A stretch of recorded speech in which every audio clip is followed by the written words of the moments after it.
Imagine you, I'm talking to the ladies now, but you men, you can listen to, because it's a parable.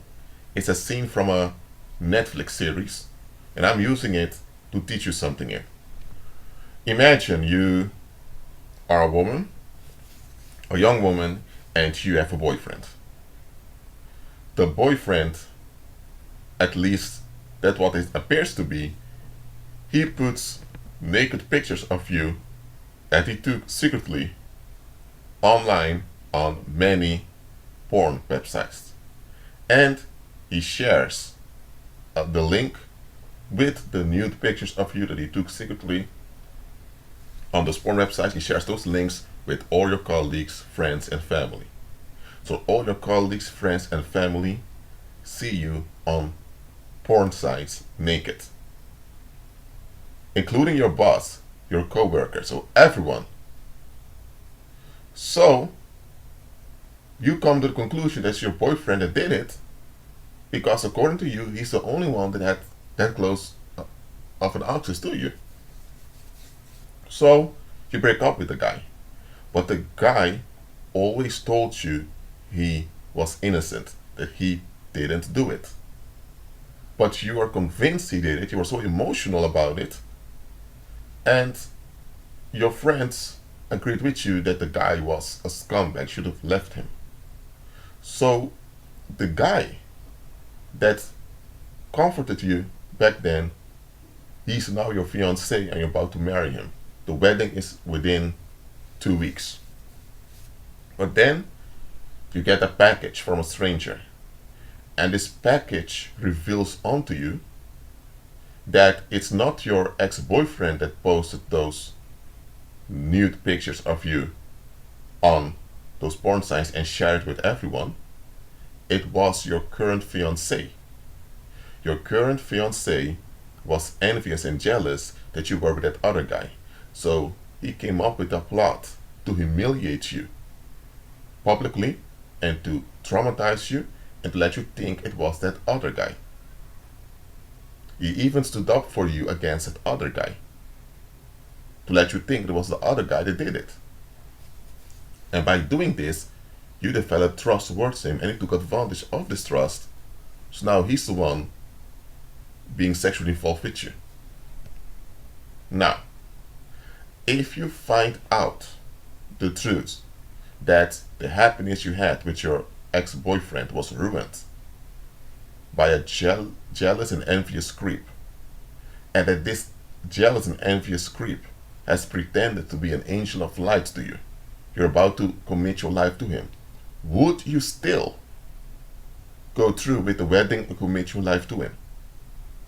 The healthy answer is no. Now, in the series I've watched, it's called The Stranger. I don't know which episode anymore, but in one of the episodes, there is this guy who wants answers because his wife went missing and he can't find his wife.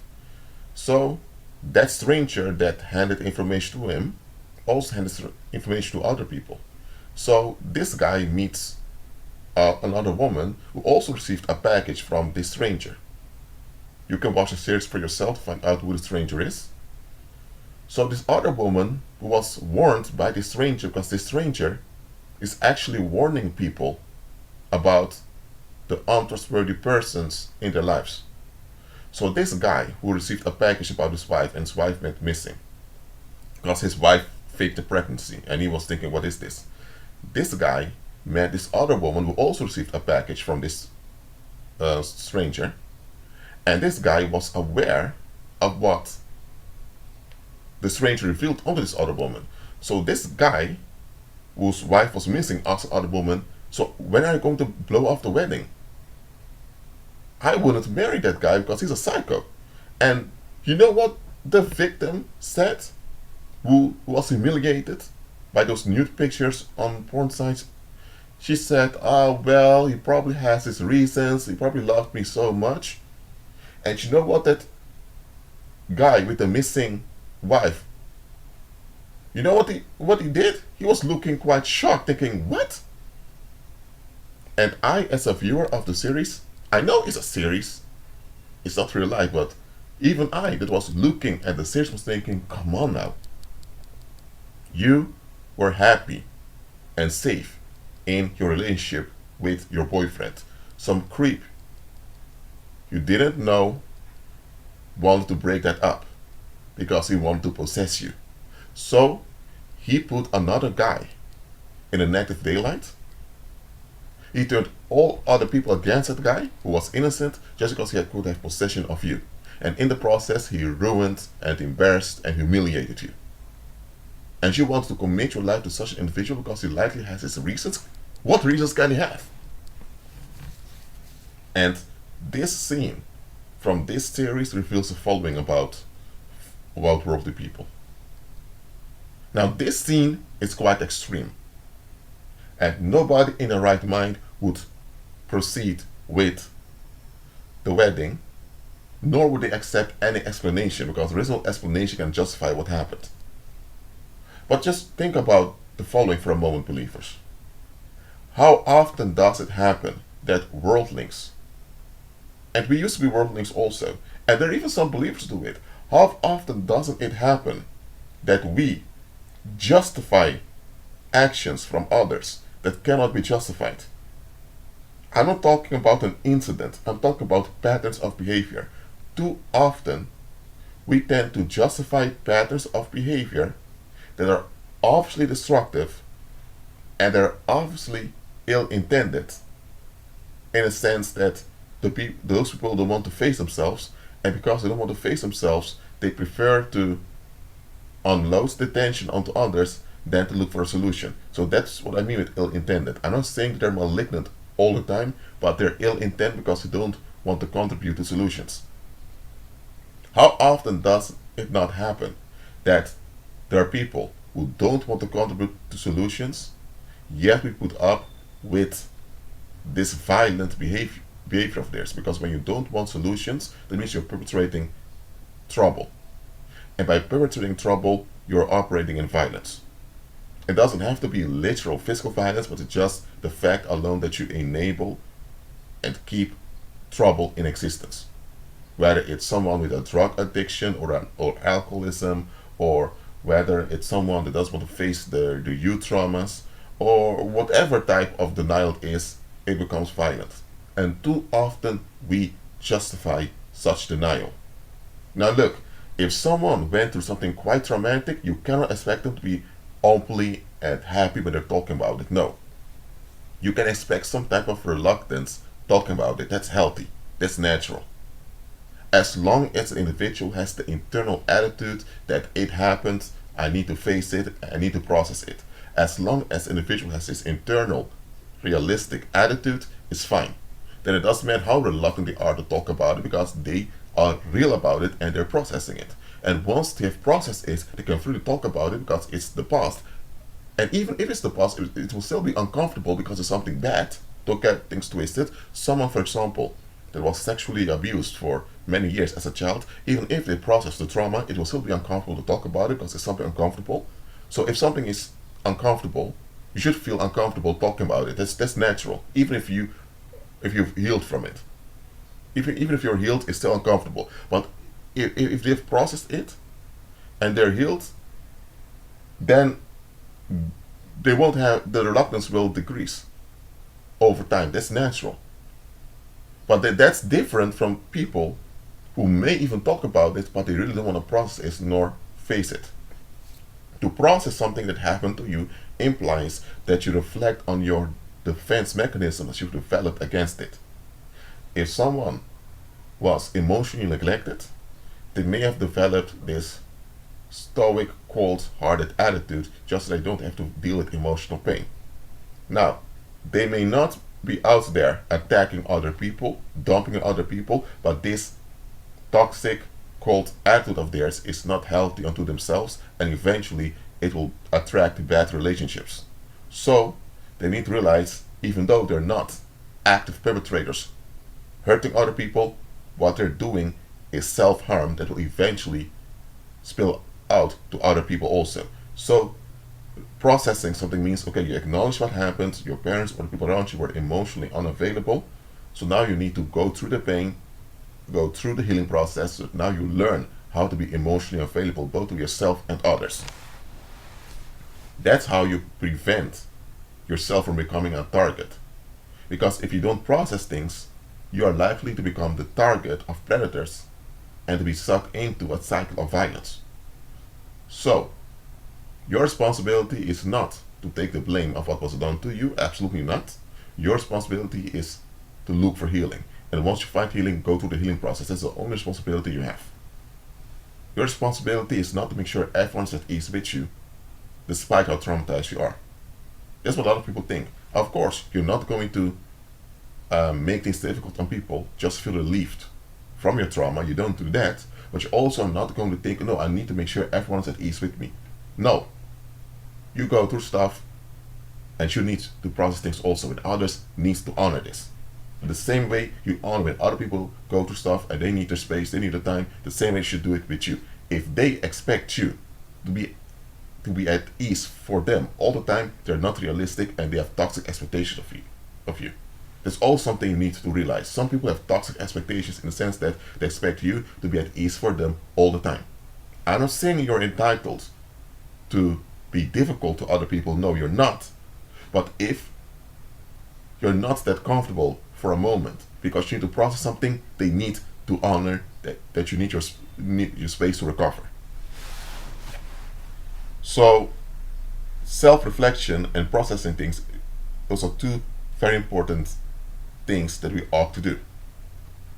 But in daily life, there are even some believers doing this, we often overlook obvious red flags.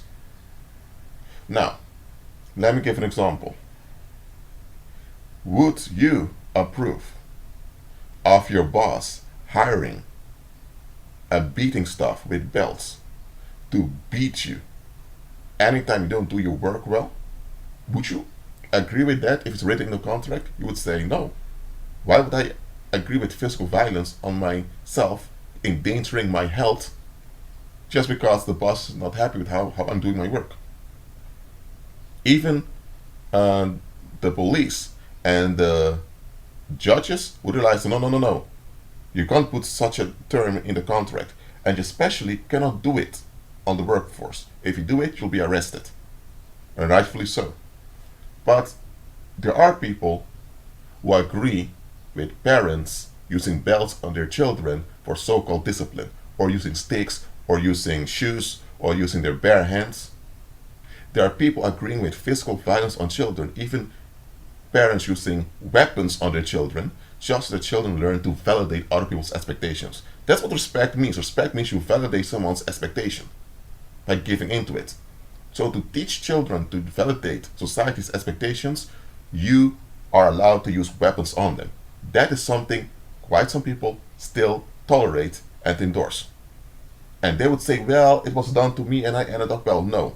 If you ended up well, you would have seen how ridiculous, how pathetic, and how monstrous that is.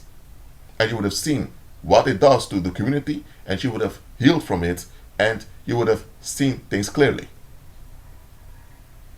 If a woman is being beaten by her husband with a belt, she's not going to say to other women, listen, I was beaten with a belt by my husband, look at me, I'm fine. I learned how to give him what he wants, so that he doesn't beat me anymore. Anyone would look at this woman and say, woman, you're out of your mind. He shouldn't even be beating you to begin with. He's an adult.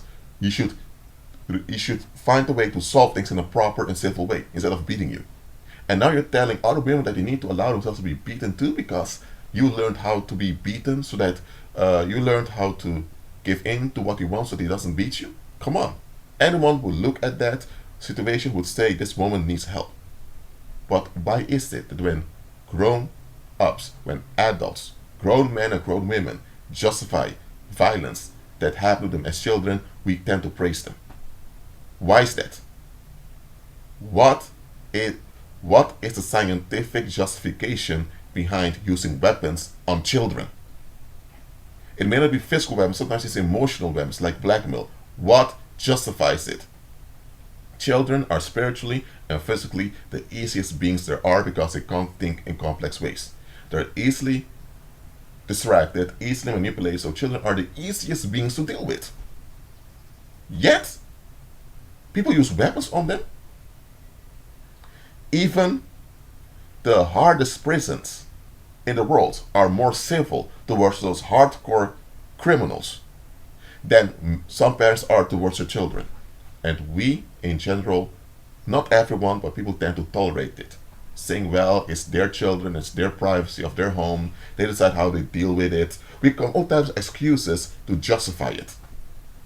It's domestic violence. It's evil. Period. But there are a lot of adults out there who refuse to face their parents for what their parents really are. Now, if you had parents who were in their right mind and were repentant, that's good. Be happy with that. But a lot of folks had parents who were out of their mind. And look at this. If your parents were out of their mind and you had to walk on eggshells, also look at the community around you. Because it's in no way possible that your parents were out of their mind and the community was not aware of it. So if the community was aware of it, your parents were out of their mind, but the community did not intervene, then the community participated in violating you. And that same community demands validation from you, demands that you respect this, that means give in to their expectations. The same community demands so much from you, but when it comes to standing up for you, when you needed it the most, they didn't do it. So why would you remain loyal to such a community? You shouldn't. Yet a lot of adults are loyal to the same communities that neglected them. I mean, let's give another example. If you go to your work every day, and at the end of the month the boss tells you, your wage is coming a week later, there's some delay in payments.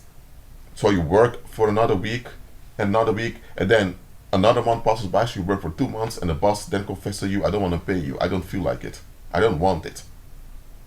And then people around you tell you, don't go to the police and report it, because then you'll be violating his free will. He doesn't want to pay you, not be involved, but you should just have to leave it that way.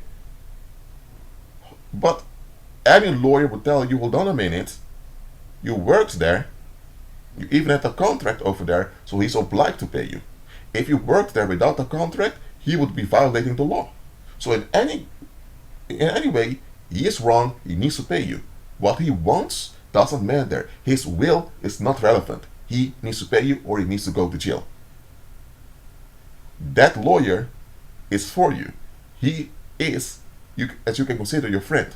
But the people around you tell you, don't force him to pay you, don't force him to do what's right, because you will go against his will. You should ask permission if he wants to do the right thing. No. There's no such thing as consent over here. Consent is irrelevant.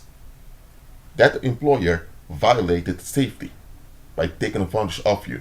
He needs to be dealt with, and everyone that enables him to take advantage of you needs to be dealt with also. That's justice, and that's how you preserve safety, and that's how there can be peace in the community. That is why the Most High never grants amnesty to anyone who does not comply with justice. It never happened, it doesn't happen today, and it never will happen either.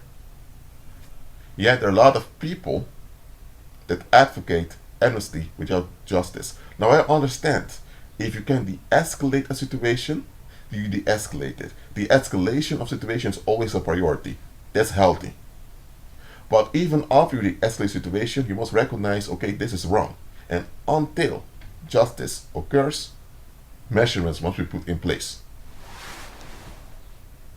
I'm not talking about just minor incidents, I'm talking about patterns. If there's a pattern of neglect towards you, or there's a pattern of negativity in which you are always to blame, if there's any type of demonic pattern going on, you must face it for what it is. A lot of people don't. So the example I gave in the beginning of this video of this Netflix series of this woman who was publicly humiliated by being placed on porn sites, and those porn sites were spread all around to everyone she knew.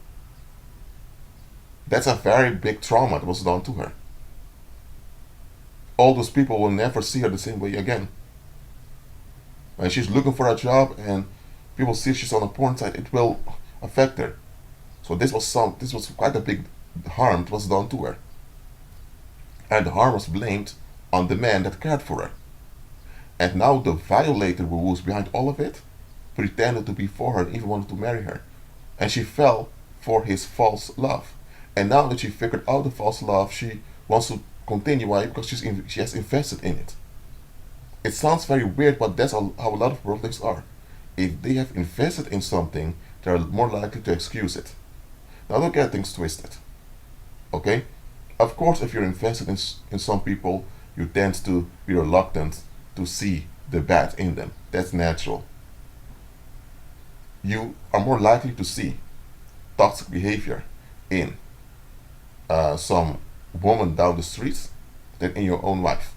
Why? Because you invest with your wife. Okay, so I understand all of that. However, when something becomes dangerous and safety is not guaranteed, from that point on you must realize, okay, there's no safety anymore, so something needs to be done. But a lot of people, they go into denial. Their reluctance is not healthy reluctance. Their reluctance turns into denial. And this denial becomes malignant over time. Because they simply do not want to face anything.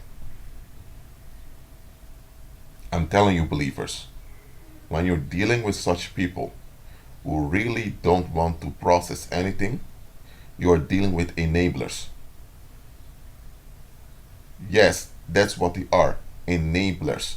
They enable perpetrators. You know why you have so many child protection services amongst white people? Let me tell you why. During the Second World War, a lot of whites turned on each other. It was quite embarrassing and it was horrible what happens. People often focus on the white Jews who were killed, but hey, white folks turned on one another. They began to destroy one another. So others had to intervene. So psychologists began to realize, okay, why did so many white folks turn on one another? And then they looked into the history and realized that child abuse was a common thing in the German Empire and later the Weimar Republic and later Nazi Germany. Even in schools, corporal punishment was a common thing. So, why psychologists came together with their leaders and realized, listen, we cannot afford to beat children anymore. We cannot violate people at their most vulnerable phase of their life and later expect them to be non-violent and be cooperative with one another. That's not going to work. That's why they developed those institutions in which when they get reports that a child is not being handled correctly, they intervene. And even white folks in general, not all of them, but in general in their societies, they have these agreements together. If you notice that a child is being handled wrong by their parents, don't mind that it's their house where they pay rent or whatever. You report it because that child will grow up, and if we allow the child to be abused, we're the ones dealing with the fruit later on.